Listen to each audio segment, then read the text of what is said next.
Yep, we're doing a book review.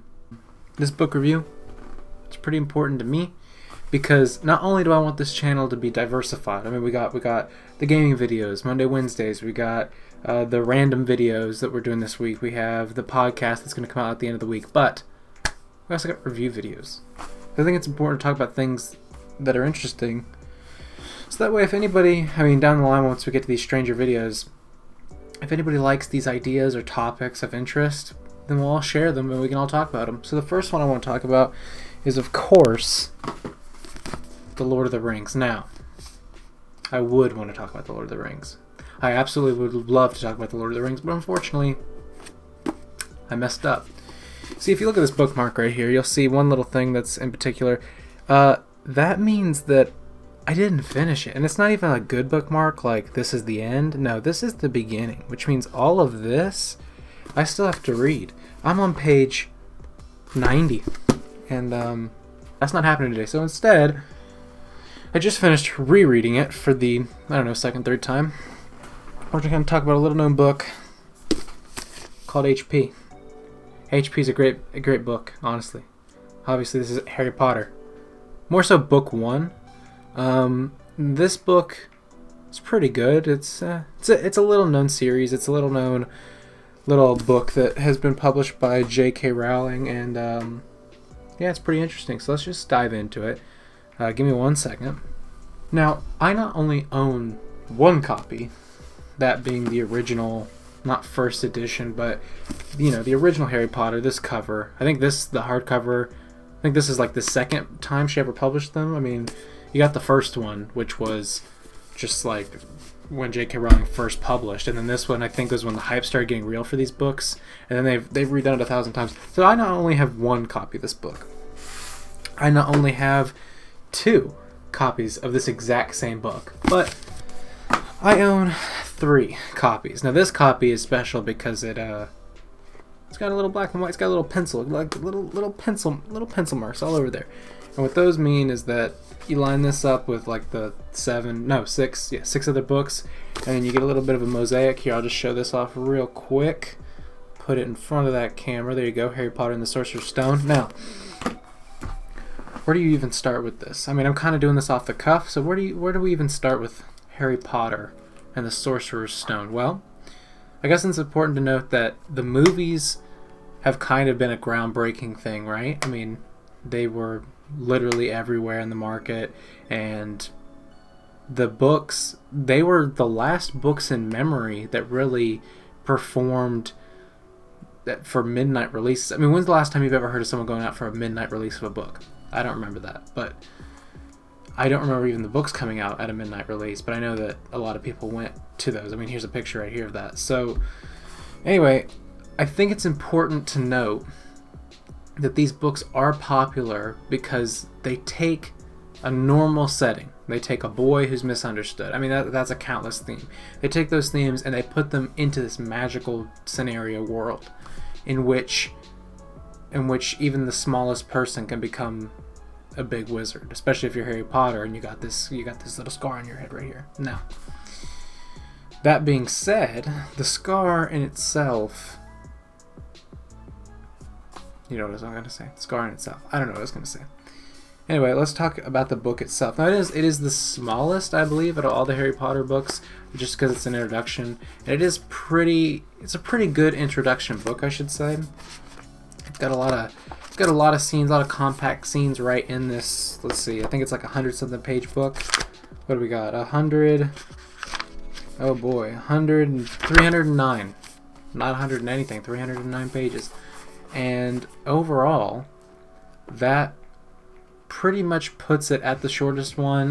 Deathly Hallows was also pretty short, but then again, you have first and last books there. But this as an introduction is pretty good, just because you set up the boy, you set up his family, you set up why it's important that he become a wizard, and then you understand that throughout the series he's going to grow into this more powerful person.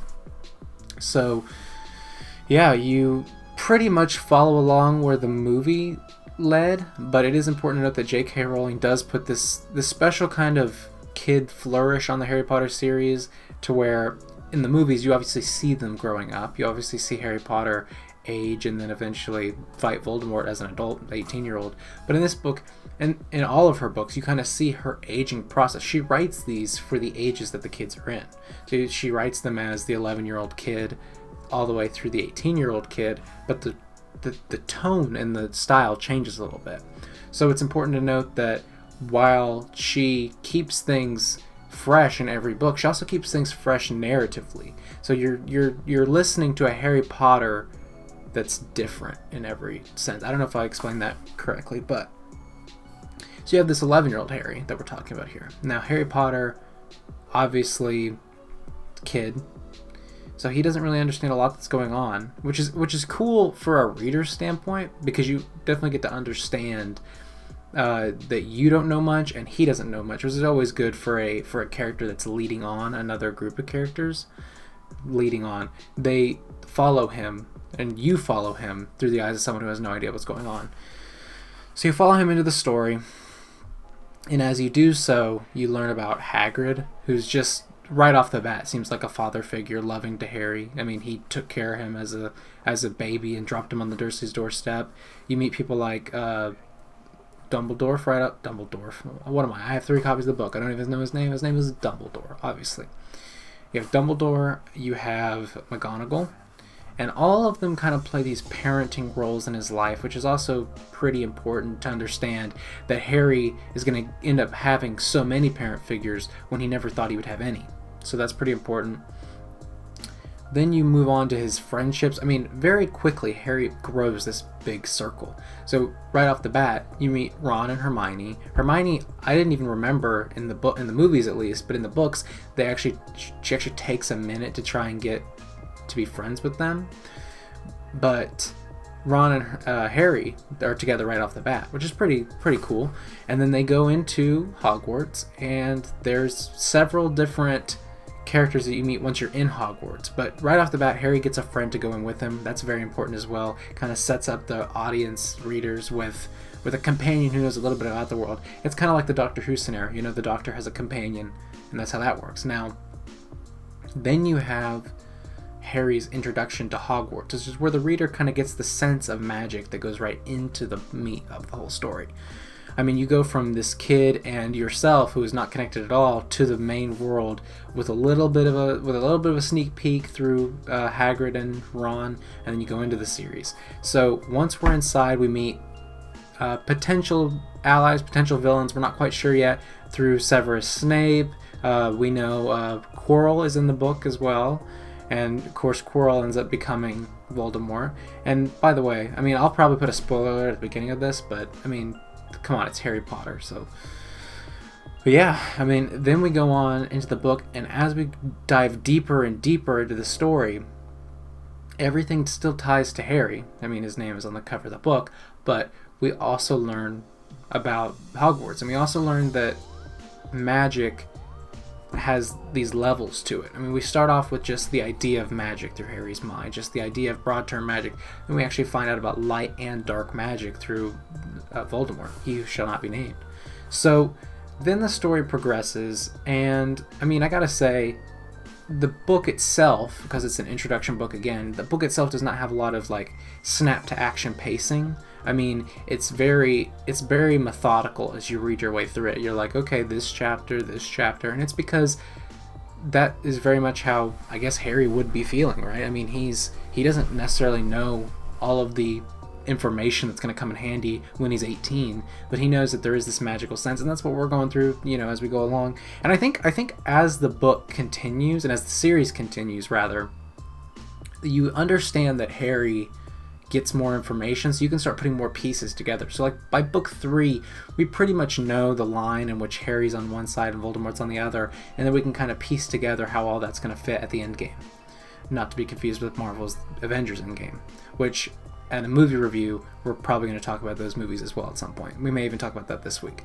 But anyway, so that basically is Harry Potter. Now, my opinion on it is that these books are pretty good. I mean, I'm trying to think if they're my favorite series. I don't think they're my favorite series. I mean, right now I'm reading the Dark Tower series by Stephen King, and those are pretty good.